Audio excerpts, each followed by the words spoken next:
As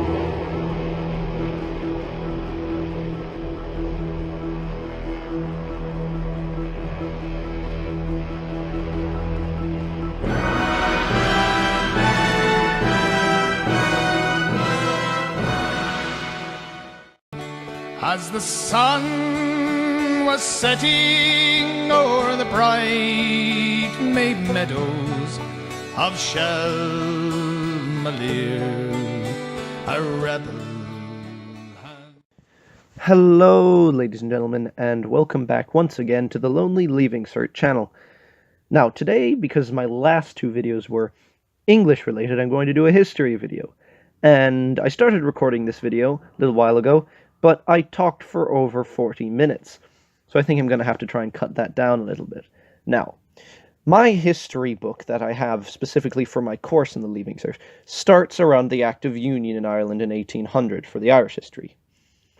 But in order to understand that, you really need to know about the Irish Rebellion and the kind of what's the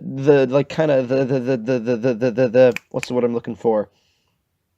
State of affairs in Ireland, the climate in Ireland, right beforehand. So, let's start with a little bit of background. As you all know, Ireland was basically, by the 18th century, Ireland was a kingdom that was ruled by the British king or queen, whatever, usually king. But executive power was in the hands of the Lord Lieutenant and Chief Secretary, they were appointed by the British Prime Minister.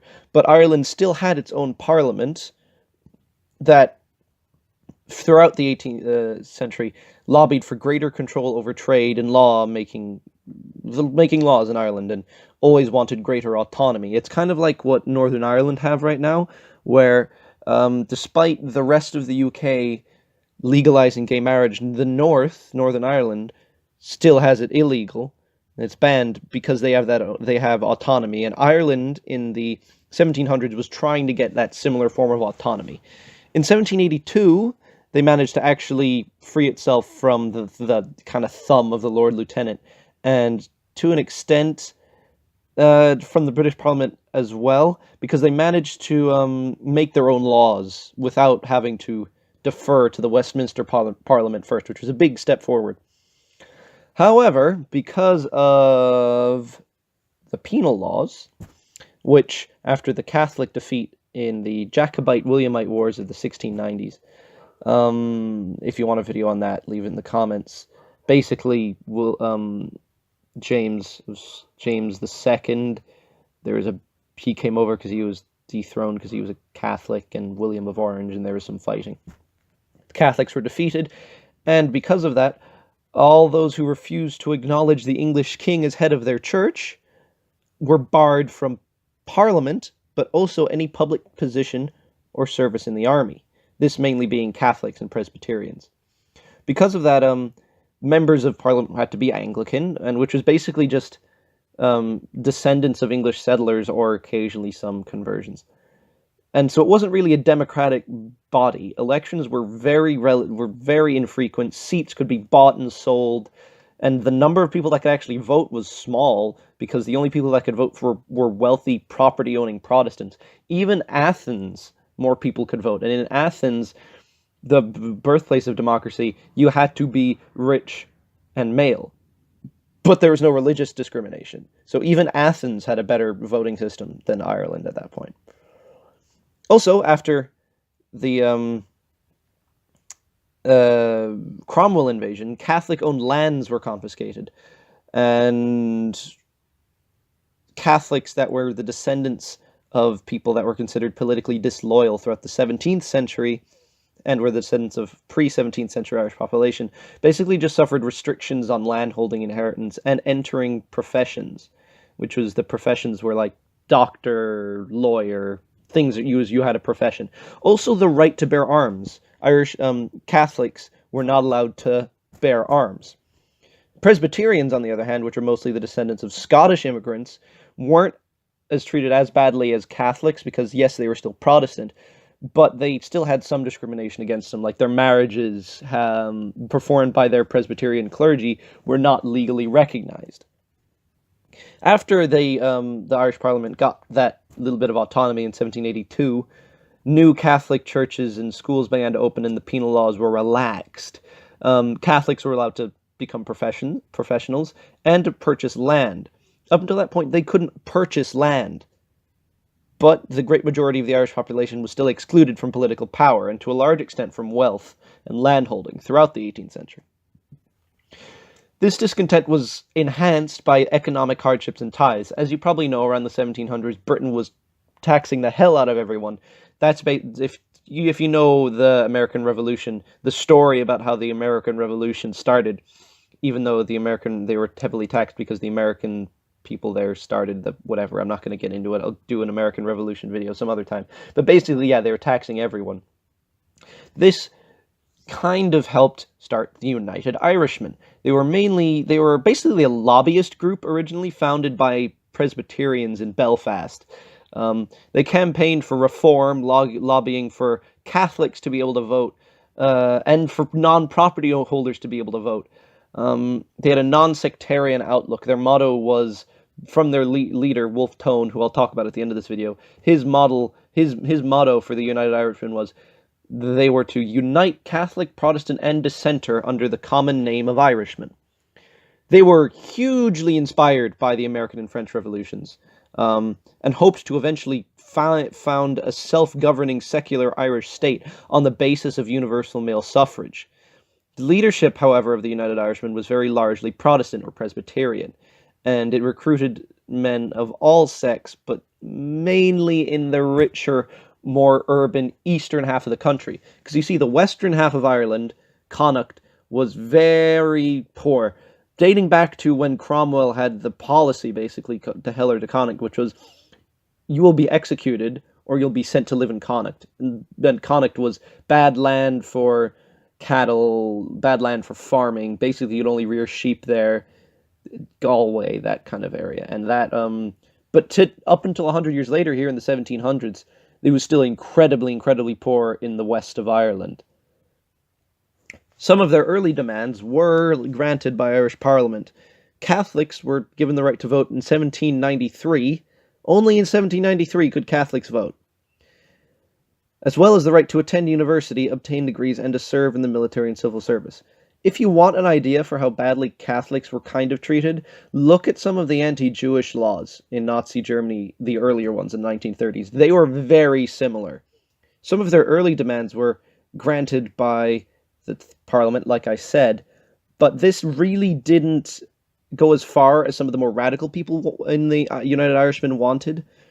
And Catholics still couldn't actually sit in Parliament, and only Catholics that had property that was worth over 40 shillings a year, that was anyone. In order to vote, you had to have property that was worth over 40 shillings a year. That is nothing to be sneezed at, especially in that. So they didn't really remain that kind of open reformist lobbyist organization for long.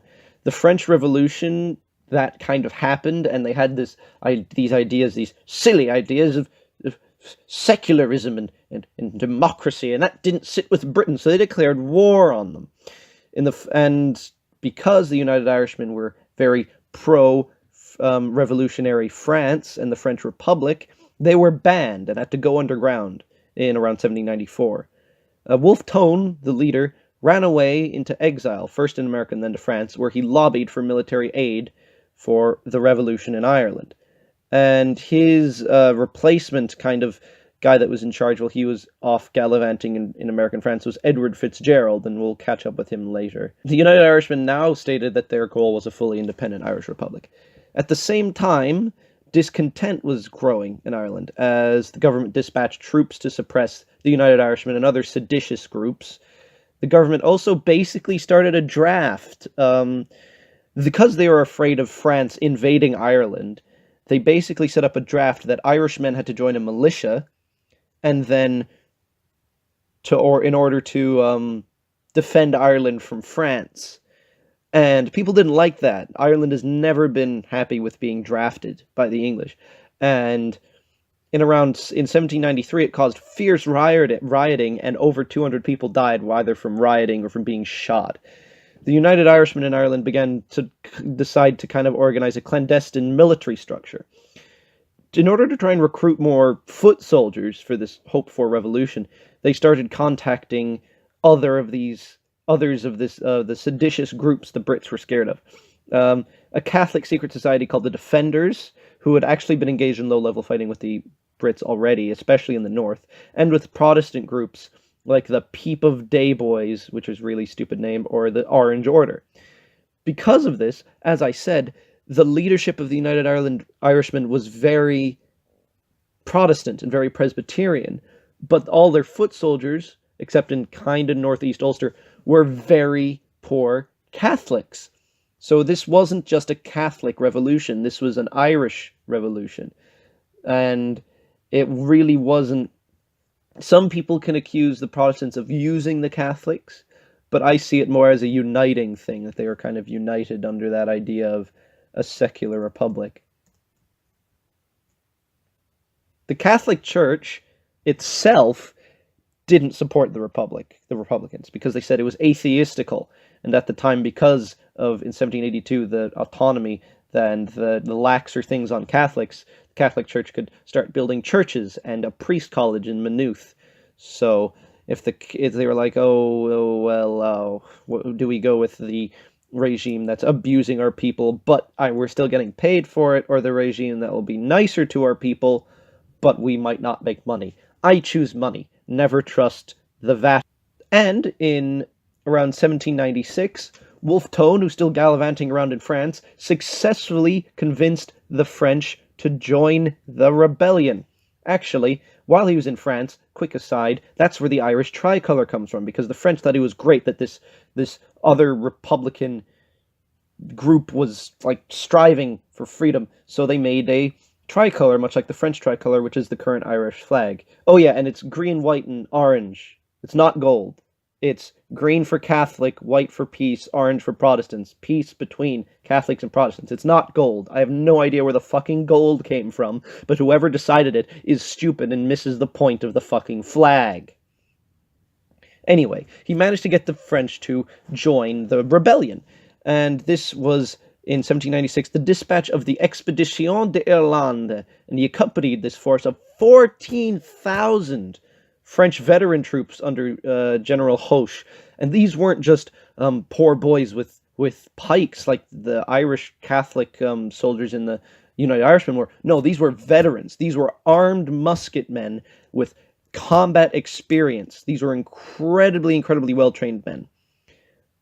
Unfortunately, the Navy wasn't that well trained. They did manage to circumvent the Royal Navy and make it to Bantry Bay, but because of Hoche not really knowing the area and he's being very indecisive and the seamanship just being awful, they just didn't land, and they went back to France. When Wolfe Tone said that England had its luckiest escape since the Armada, which is true, they just left, and this group of 14,000 veterans who were supposed to help the Irish rebellion that was being planned just got split up and went to other places in France. It was fucking ridiculous. Why can't you follow through on anything, France? This is why people don't like you.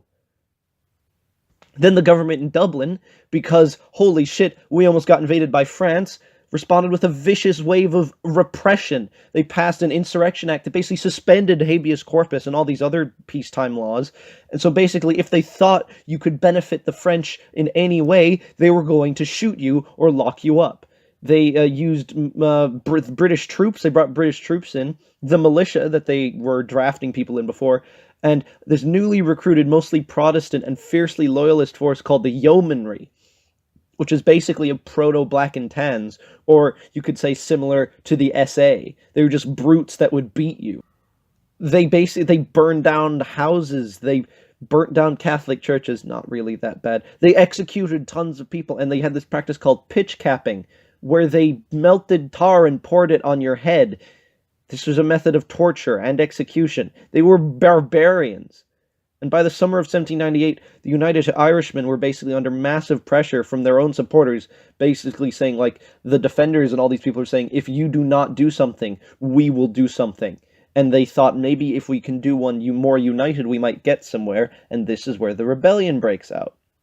Set the heather blazing and brought the neighbours from far and near. Then Father Murphy from old Kilcormac spurned up the rocks. The rebellion was supposed to be signalled by mail coaches being stopped on the 23rd of May in 1798, out of mail coaches out of Dublin. However, the authorities knew this and started arresting people. You know Edward Fitzgerald, the guy who was in charge when Wolfe Tone was away? Yeah, he got arrested and was mortally wounded and shot. Here's a picture of that. And while most mail coaches were stopped, other areas had no notice of the planned insurrection, and because mail coaches still came. So, and with the with the leaders mostly in prison or in exile, it just kind of raised up and flared up in localized, uncoordinated places, much like the 1916 Rising. Large bodies of United Irishmen rose in arms in the counties around Dublin, Kildare, Wicklow, Carlow, and Meath in response to the stopping of the mail coaches. But Dublin City itself, which was heavily garrisoned and placed under the martial law, nothing happened. The first rebellions resulted in some sharp fighting, but the poorly armed, because they mostly, like I said, just had pikes, and poorly led insurgents were defeated by the British, the militia, and the yeomanry. In many cases, captured or surrendering rebels were massacred by the vengeful government forces. In Wexford, the United Irishmen did get success, though. On the 27th of May, the insurgents defeated some militia and yeomanry units and took the towns of Enniscorthy and Wexford. The leadership of the Wexford rebels was both Catholic and Protestant. It was one of the few that was both of that. It actually included some Catholic priests, a guy called Father John Murphy, and the rank and file were mostly Catholics. And a lot of the reasons why they had more men, because Wexford had experienced a lot of the sectarian atrocities committed by the yeomanry, and they were angry, and the morale was high. They wanted revenge. They did fail to take the towns of New Ross and Arklow, and remained bottled up in the southeastern corner of Ireland. In response to the government forces' killing of prisoners at New Ross, the rebels killed 100 local loyalists at Scullabogue, and another 100 at Wexford Bridge. The fighting in the rebellion was marked by extreme ideological and increasingly sectarian bitterness. Prisoners on both sides were usually just killed after battle. That wasn't normal in the 1700s. You usually swapped your prisoners. Even Napoleon sometimes did that. The Wexford Rebellion was smashed about a month after it broke out, when over 13,000 British troops converged on the main rebel camp at Vinegar Hill on June 21st and broke up, though failed to trap the main rebel army. Though guerrilla fighting continued, the main rebel stronghold had basically fallen. In the north, the mainly Presbyterian United Irishmen there launched their own uprising in support of Wexford in early June, but again, after some initial success, were defeated by government troops and militia. Their leaders were captured and hanged, which will come back later. You do not hang war criminals or fighters, soldiers. You shoot them. You hang common criminals. This was a big insult to the Irish soldiers that were these United Irishmen. Hanging them was saying, you are not soldiers fighting for your country, you are common murderers. And then, in August, the French showed up again. Tiny force of 1,500 men landed at Killala Bay in County Mayo. They defeated a British force at Castlebar, but then got defeated themselves. While the French soldiers were allowed to surrender, the Irish insurgents who accompanied them were all killed. They were massacred. A final French attempt to land an expeditionary force in Ireland. This time, Wolfe Tone decided to come with them, but they were intercepted and defeated in a sea battle by the Royal Navy near Tory Island off the Donegal coast in October. Tone was captured along with over 2,000 French servicemen and sentenced to death. Now let's talk about Wolfe Tone. With a warning cry, arm, arm, he cried, for I've come to lead you for Ireland's freedom. We fight or die.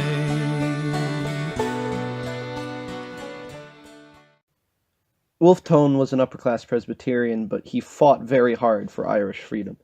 When he was brought before his trial, he was actually court-martialed, so they referred to him as a soldier, but that was because he had joined the French in their eyes. He made a speech basically saying how much he hated England and his intention by saying, "By frank and open war, to procure the separation of the countries." Recognizing that the court was certain to convict him, he asked if the court should adjudge me to die the death of a soldier, and that I may be shot. He then read from a prepared speech. He defended his view of a military separation from Britain, and basically, much like what had happened to the US, and he explained his motives. "I entered into the service of the French Republic with the sole view of being useful to my country, to contend against British tyranny. I have braved the fatigues and terrors of the field of battle. I have sacrificed my comfort, have courted poverty, have left my wife unprotected and my children without a father. After all I have done for a sacred cause, death is no sacrifice. In such enterprises, everything depends on success." Washington succeeded. Kosciuszko failed. I know my fate, but I neither ask for a pardon nor do I complain. I admit openly all I have said, written, and done, and am prepared to meet the consequences. As however I occupy a high grade in the French army, I would request that the court, if they can, grant me the favor that I may die the death of a soldier.